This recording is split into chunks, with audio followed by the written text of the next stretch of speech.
விரலை கழுத்து வலிக்கு என்னதான் செய்யறது? டாக்டர்கிட்ட போனா ஆபரேஷன் பண்ணுன்னு சொல்றாங்க.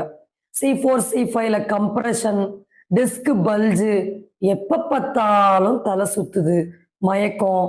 ஸோ இது மட்டும் இல்லாம கழுத்துல பெயின் வந்தாலே விரல்கள்ல வலி வரும், ஸ்டிஃப்னஸ் வர்றது. ஸோ இந்த மாதிரி அது ஷோல்டர் பெயின் வரைக்கும் இப்படி அந்த சிம்டம்ஸ் என்ன ஆயிட்டே இருக்கு, ஒன்னோட ஒண்ணு டெவலப் ஆயிட்டே இருக்கு. அப்பேற்பட்ட நெக் பெயினுக்கான எக்ஸாக்ட் ட்ரீட்மெண்ட் என்ன? What is the treatment for this neck pain அப்படின்னு நம்ம பார்க்க போறோம். It is possible to relieve neck pain at home. Yes, it's possible. So அதுக்கு நம்ம என்ன பண்ணணும் அப்படின்னு ஸ்டெப் பை ஸ்டெப் ப்ராசஸ் தான் இந்த யூடியூப் லைவ் ஷோல நம்ம பார்க்க போறோம்.